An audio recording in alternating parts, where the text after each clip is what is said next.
Well, good morning. It is so good to be back. I'm excited to see you all. For those of you who don't know, we had a little bit of a trip and had the blessing of visiting our family and in-laws up in Michigan. And it was just a wonderful time to connect. And we missed our West Springs family, though. But the neat thing is that we got to connect with some of our West Springs family up in Michigan. Actually, we were in Wisconsin by this point.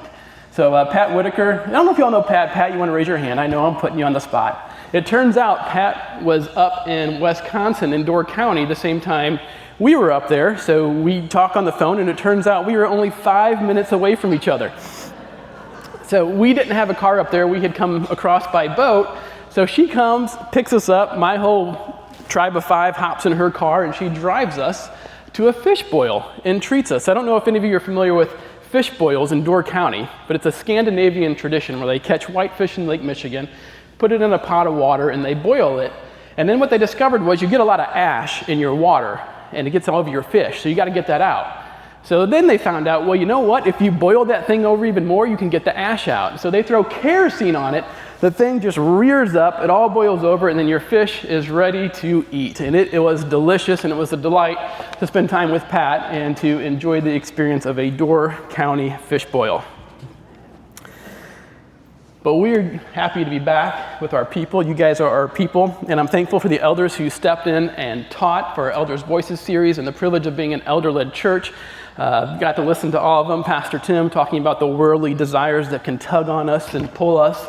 Keaton came in on 1 Corinthians 16, just solid on staying firm in the faith, almost battle-like strength. And some of y'all reached out and said how much you appreciated how he connected text together. A few of you said, wow, this is the guy who's leading our youth. This is incredible. He is solid in the world. He is faithful. Our kids are in good, capable hands. So thank you, Keaton, for that. We had the 2 Steves then. So Steve Weaver on the all-important topic of faith, dovetailing out of 1 Corinthians 16 of standing firm in the faith. And what does that even mean? And how do we have faith and live sometimes not just by what we feel, but what we know to be true about God and what he says about us and what he's promised. Steve Graham then wrapped the whole things up last weekend, letting us all know that, how do you say it?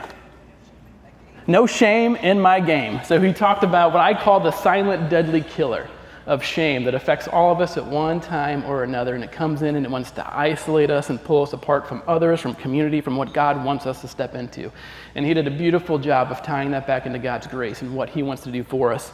Put some nuggets of truth in there. One of the things that stuck with me, most people aren't thinking about you as much as you think they're thinking about you. I think we can all hang on to that one. So I'm grateful for those that God has called to co-labor together in helping shepherd and leading our church. So now one of the things about Michigan is if you're out on Lake Michigan, you're going to find different buoys and water markers along the way. So here is one of them. This is just off of Mackinac Island. And if you listen, you might be able to hear it. Let's see if we got sound. Maybe not, but you see that bell on there? It rings with the waves. And so this is one of the navigational buoys that tells you, hey, watch out. There's something beneath the surface here that you need to be aware of if you're going to have safe passageway through. And that bell keeps ringing with the waves, and it's almost like it's calling out, saying, hey, be careful, pay attention. There's something down here, be aware. And so our emotions like anger, can be a lot like that buoy, of warning us about something that might be just below the surface that we need to pay attention to. And it can also be kind of like warning lights on the dashboard of a car. You all familiar with the warning lights in the car, right? Especially the dreaded one. I don't know about you guys, but when that one comes on for us, it's always right before an inspection. I don't know, it's like timed perfectly. You too? Yep, same thing. So I asked my wife if I could tell this story, and she said I could as long as I said this did not happen recently. I said it, okay? So I had not driven her car in a while. I get into it, I turn it on, and the check engine light is on. I turn it off, I go back in the house, and I say, hey babe, how long has the check engine light been on? She's like, what? I go, the little yellow light that looks like an engine? She goes, oh, that thing, that's always on. She goes, every time I turn the car on, it's on. I figure it means my engine's up and running, it's all good. so I tell her, well, I need to know about these things when that happens. And it turns out that was the beginning of several catastrophic failures of that vehicle, which was not her fault. That thing was a lemon from the start. And I'll tell you what, it was manufactured and engineered by a company that had gone bankrupt not just once, but twice. And then our government bailed them out with our tax dollars. I'm not angry about it. That won't happen to your family. That won't happen to your small business. But hey, I'm not angry about it. But when that check engine light comes on, what do? You got to drive it up to the O'Reilly or the AutoZone, get the little, I don't know what those things are called. You plug it in and it gives you the diagnostics of what's going on under the hood, what's happening beneath the surface. It's an indicator that something needs your attention. Our emotions are like signs, markers, lights on the dashboard. They can serve as judgments about a situation that we need to pay attention to. And there can be two equal and opposite mistakes that we make when it comes to our emotions. On the one hand, we can say, well, they are infallible. They are the final arbiter of truth. I feel it, therefore it must be true. And we can trace that back through Rousseau and Freud. If you want to learn about that, go check out Carl Trueman's book, came out a couple years ago, The Rise and Triumph of the Modern Self. You'll see it in our culture still today. We're all products of it. The other side of it is to treat our feelings and our emotions as something to rid ourselves of. You're too emotional. You just got too many big feels. You got to stuff that down. We move towards stoicism. And God in His Word rejects both of those and finds a middle ground and assures us that we were created as emotive creatures who have feelings and emotions as those who were created in His image. And there's dignity in that. But like the rest of our humanity, they need to be shaped and transformed. That's one of the reasons why we have the book of the Psalms that explores the inner life of the faithful and takes our emotions as something to be properly shaped and aimed. And emotions as such can serve as indicators of things that need to be paid attention to in our life, much like the buoy or lights on a dashboard, that something needs our attention. And so Jesus now in His Sermon on the Mount is going to address anger. And in doing so, He attaches to it one of the strictest warnings that He can give. So we're going to pick up in Matthew 5, verse 21, and I'm going to read that to you. I'm going to use my translation for this one just because it's easier for me, and at the same time, it's going to allow it to hit your ears just a little bit differently, which I think is always a good thing for us when we are in the text. So it might sound a little bit more wooden or literal. So I'm going to start in 5:21. You have heard that it was said to the ancients, to those of old, men of olden times, you could translate it that way, you shall not murder, and anyone who might murder will be liable to judgment. But I myself say to you that anyone who is angry with the brother of him will be liable to judgment. And anyone who might say to the brother of him, Raka, will be liable to the council, or possibly you could translate that the Sanhedrin. And anyone who might say, fool, that's where we get our word moron, will be liable to the Tain Ge'enan tu Puras, the Gehenna of fire. Some translations, the fire of hell. Therefore, if you, now we're in the singular, if you are offering the gift of you upon the altar, and there remember that a brother of you has something against you, leave there the gift of you in front of the altar, and go first reconcile to the brother of you, and then come offer the gift of you. Be one who is agreeable with the accuser of you swiftly when you are with him on the way, lest the accuser might hand you over to the judge, and the judge to the attendant, and you will be thrown into prison. Truly I say to you, you will by no means get out until you pay the last coin.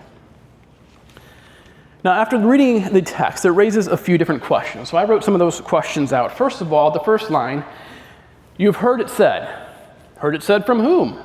To whom? Who are these ancients or these old-timers that are being addressed here? And then why does Jesus immediately have a parallel statement where he emphatically contrasts himself with what was said? And then why does he attach the same consequences to anger as he does murder? I mean, that sort of seems out of touch. The punishment doesn't really fit the crime. Would that have been completely out of left field for his disciples, or would there have been something familiar in that? And this leads to a related set of questions. there's this triad of 3 offenses. First of being angry, then name-calling, raka, which maybe means empty-headed, and then fool. But then you look at the consequences. Being liable to judgment for anger, going to the council or the Sanhedrin for saying raka, and then for saying fool, the Gehenna to Puros, the Gehenna of fire, the hell of fire, or the valley of Hinnom, depends on how you want to translate that. Well, that seems kind of not fair. And finally, when you have your gift, your offering, and you're taking it to the altar, and you realize that somebody has something against you, meaning you've wronged somebody and they know it, you know you need to fix it, go fix that first, then come back and give your gift. Well, how does that apply to us? Last time I checked, we've got no altar up here. None of us are making any kind of offerings in the terms of sacrifices. So we're going to figure out, okay, what does that have to do with our chapter of the story of where we live in it? Let's get to those first set of questions. Verse 21, you have heard that it was said to those of olden times, you shall not murder, and anyone who murders will be liable to judgment. You have heard, akuo. Already getting back to Old Testament references. This word occurs over 8 times just in Exodus 19 through 24 when God is speaking to his people at Mount Sinai after he had rescued them out of Egypt. To hear. In the New Testament, this will tee up Old Testament quotes. You see that happening in the book of John, also in Romans 2:13. So it's already putting our context back to Mount Sinai when God is constituting his people and entering into covenant with them. And it has to do now with the public reading of his law. And it was said. Said by whom?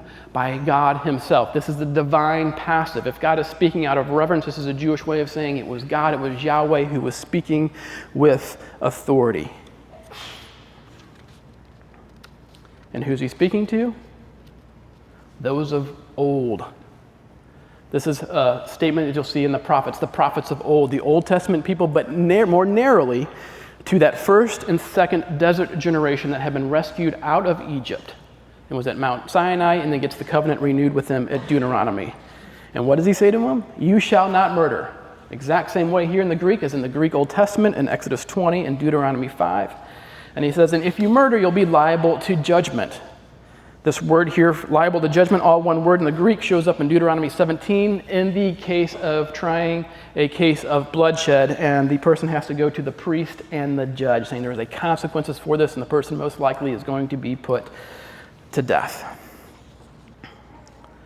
So our context here, remember where we are in the story. We're at a mountain. Jesus is teaching. We've already said this echoes back to the mountain where God was giving his people Torah instruction.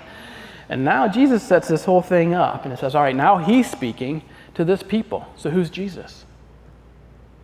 Well, the parallelism puts his identity on par with the divine passive. It was said, God was speaking, Yahweh was speaking, but I myself, this is emphatic, I myself now say to you. They knew exactly what he's doing here. A prophet doesn't speak this way. A wise moral teacher doesn't speak this way. It would be blasphemous. He's putting his authority and his identity on par with Yahweh, the God of Israel, the God of creation. This is one of those places that will not allow us to dismiss Jesus as simply a good or moral teacher.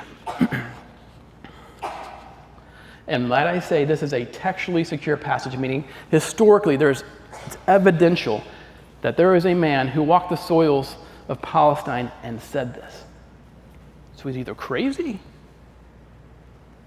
or he is who he said he is. And then who's he speaking to? You all. Who's getting spoken to in verse 21? The people of Israel, when God is constituting his people, forming them, shaping them, bringing them to himself. And now he says, you all, the disciples and those who are following him. This is the beginning of the church. This is the new Israel now. There's not 2 different plans. He's reconstituting his people. It's a new movement, and it's starting with Jesus and those who would follow him. This is the renewal of Israel. And what does he say to him? You have heard it said that whoever murders will be liable to judgment. But now I say to you, whoever is angry will be liable to judgment. Anger, murder, same consequence. Liable to judgment. would be both shocking and surprising, and yet at the same time somewhat familiar in terms of what Jesus was doing. Now, what he's not doing is he's not getting rid of the law. If you just back up a couple verses, he's already said, I didn't come to abolish the law, but to fulfill it. He's used that term multiple times in Matthew so far, and to fulfill the law means he's expanding on it. He's giving us something new, a new perspective, new application that doesn't do violence to the original meaning. And Jesus has also affirmed the least commandments in his law in Matthew 5:19. Therefore, whoever relaxes one of the least of these commandments and teaches others to do the same will be called least in the kingdom of heaven. But whoever does them and teaches them will be called great in the kingdom of heaven.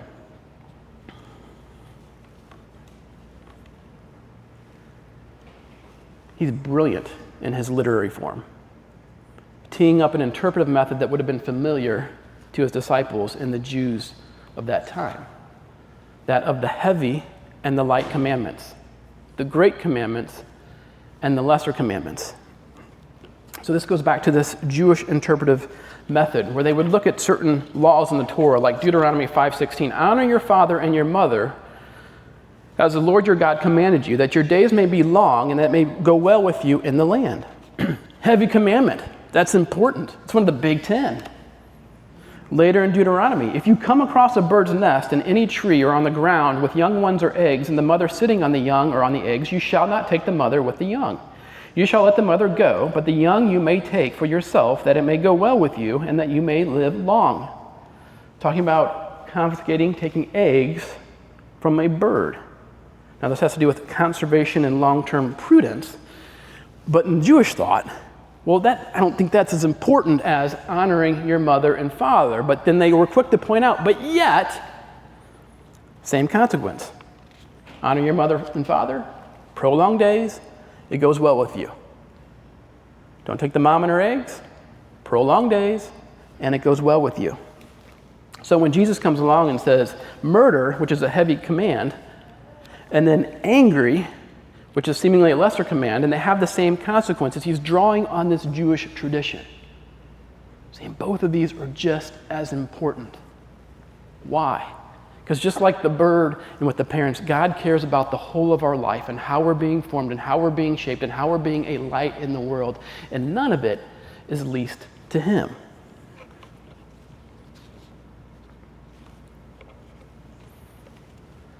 But not too shocking in the sense of God looking on the inner heart. He's the one who judges us by words, deeds, and thoughts. He sees into our inner disposition and he cares about it. But this idea of anger and murder, not just great and least commands that are important to God, but God knows how this works. And so did his disciples. Because there's interpretive Jewish writings at that time that goes back to Deuteronomy 19:11 through 12. This idea of anger-fueled hatred leading to murder. If anyone hates his neighbor and lies in wait for him and attacks him and strikes him fatally so that he dies and flees into one of these cities, then the elders of his city shall send and take him from there and hand him over to the avenger of blood so that he may die. The Jewish interpreters picked up on this progressive of escalation.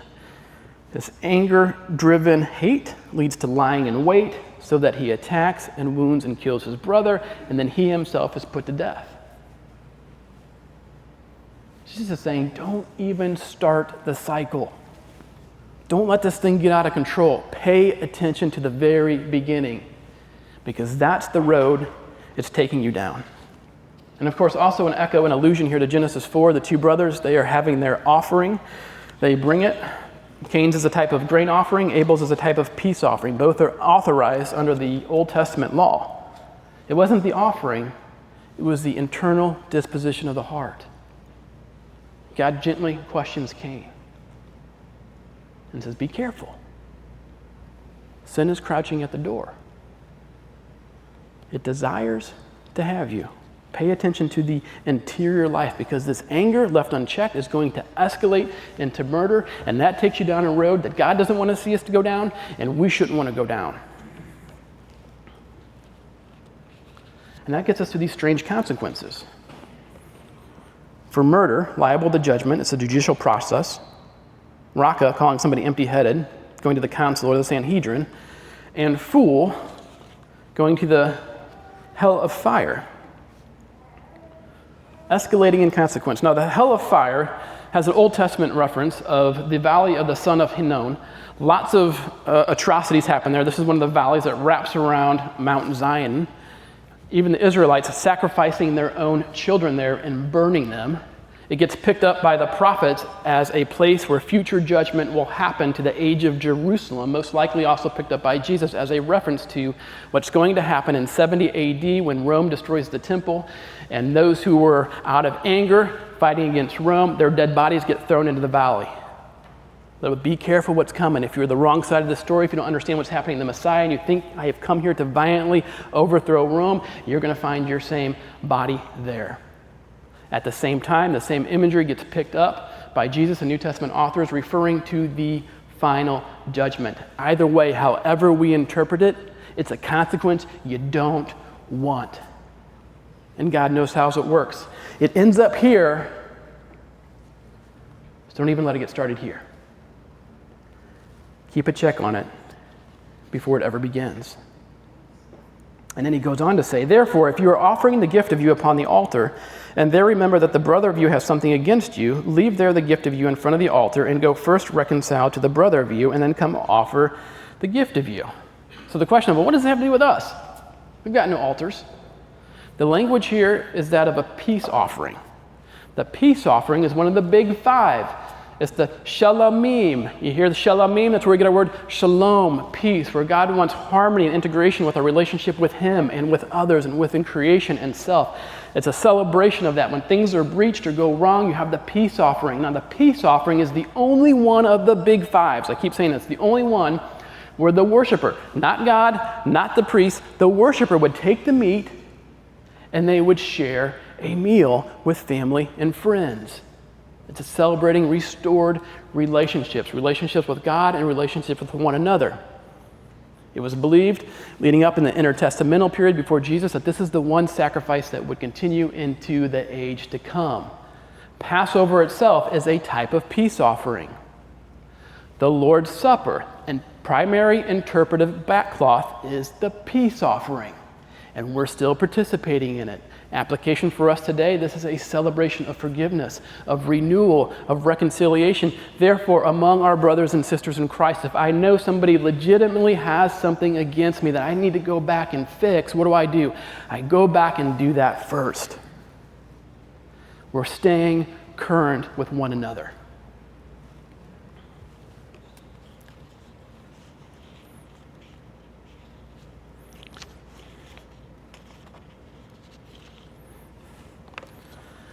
And then the final part of the passage of, if you're on your way to court, settle. Especially if you're brothers and sisters in Christ. Paul makes this point in 1 Corinthians. There's no reason why you should be going to the court of law of the pagans, because you guys are sitting on thrones. You're going to judge even the angels. You ought to be able to judge issues among yourselves, but be agreeable. If you know you've done wrong, and most likely, what's he talking about? If you're in prison, you're going to get out. You're going to have to pay the full. If there's a financial injustice or something that you're a part of, make it right. You have to be the people of the light and the salt, and we've got to do things right together. But what do we do with anger? This emotion of having been wronged, of having been offended, of having been hurt, that is so powerful and that can well up within us. It's a warning light that there might be something going on that we need to pay attention to. Somebody offers a critique. Constructive criticism, we'll put it that way. You're ticked off about it. You're angry, you're defensive. Well, who are they? It's a warning sign. Why am I so offended by that? Is it my work and my identity has become wrapped up in that I can't even take critique? That's a warning sign. My identity is being a child of God. The way I parent. Another one, maybe my identity has been wrapped up with that. All of these are invitations to explore the inner stirrings of the interior life, or things God wants to bring out into the light and to heal in this process of formation. What about those moments of outbursts and anger that don't quite fit the circumstances? Cut off in traffic. We blow up. Kid spills their drink on the table. We blow up. They're nagging us, asking the same question over and over. We blow up on the kid. My wife's just trying to help, and I quip back at her. These responses that are disproportionate to the trigger are an indicator that something else needs to be addressed. That there's some past hurt, there's a current worry and anxiety that we haven't dealt with, that we haven't surrendered over to God, and now it's leaking into my other relationships and my other responses, and God's saying, hey, pay attention. It's not them. It's in you.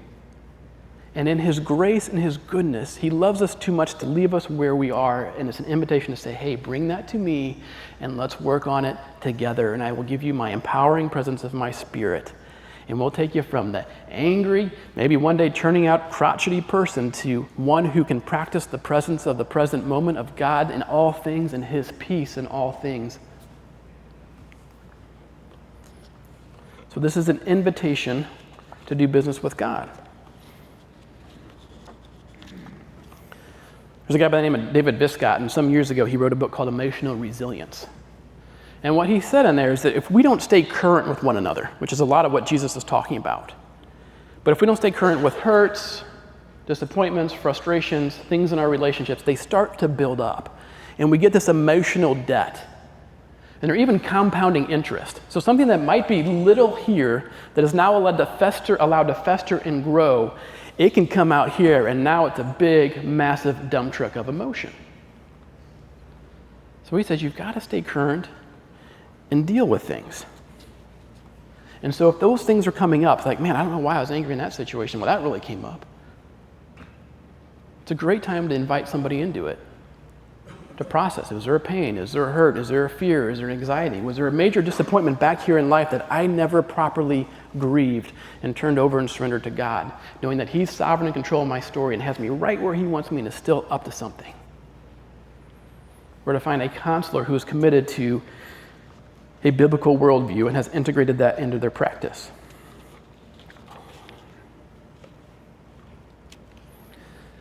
But sometimes it's not a big explosion.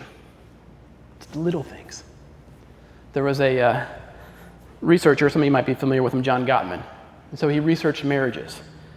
And the funny thing he said was it wasn't anger that was the villain in these relationships.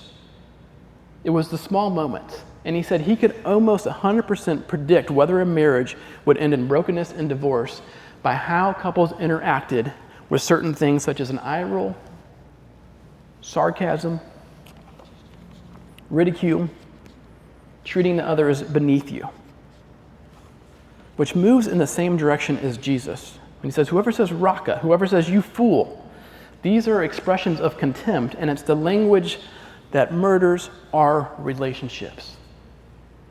Pay attention. Why was I short with her? Why was I short with him? They're not against me. What's going on that God is inviting me to address? And this isn't just for the married folk. Kids with your parents, friendships at school, work relationships. What is it like to be on the other end of us? But anger might not be a sign that something's wrong within us.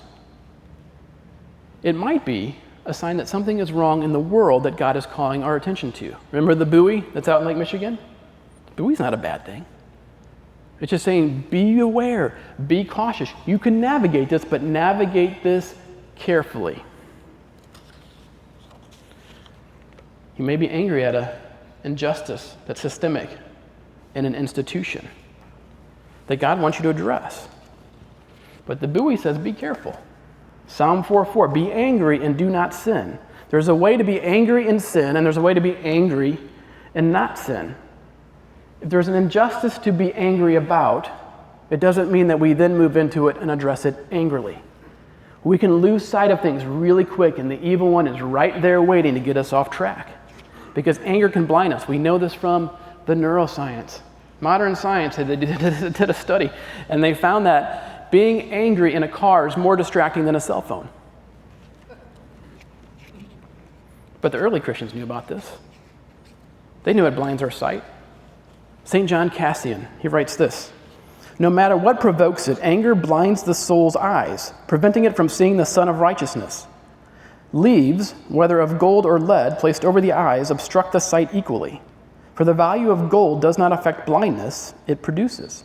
Similarly, anger, whether reasonable or unreasonable, obstructs our spiritual vision." Lead is the more worthless. Gold, valuable. Anger that is unrighteous, not justified. There's an anger that's righteous, that's justified. And guess what they both do? Blind the eyes. So that our mind cannot cognitively properly discriminate, because anger is indiscriminate and equally blinds no matter what triggers it.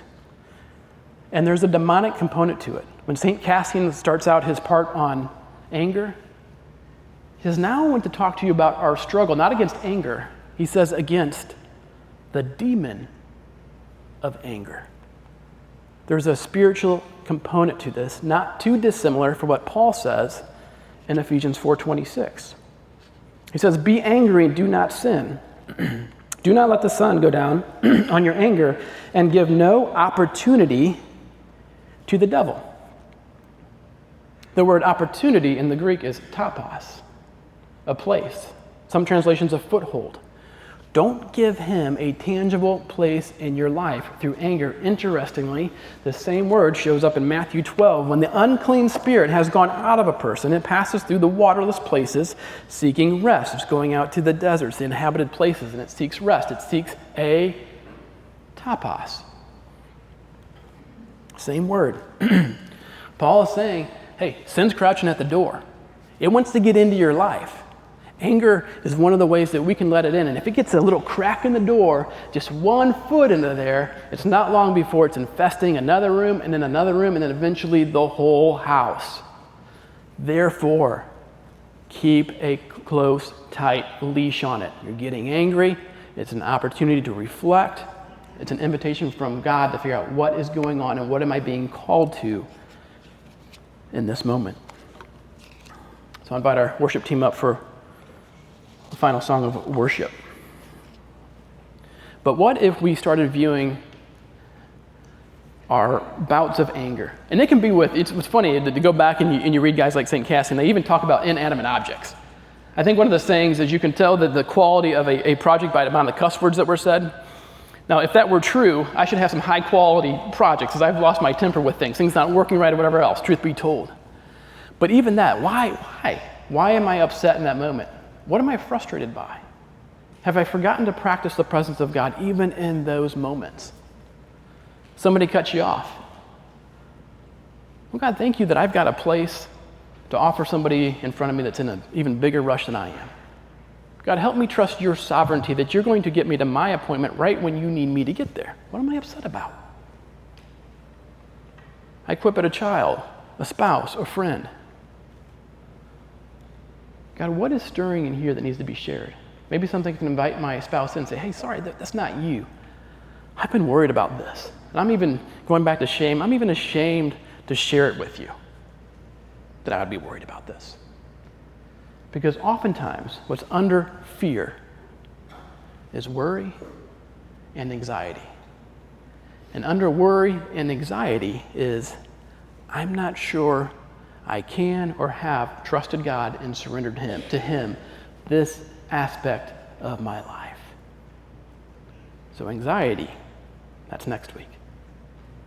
But for this week, may we slow down, pay attention to the lights on the dashboard, of God getting our attention and say, hey, what is stirring in you? Because He loves us too much to leave us where we are.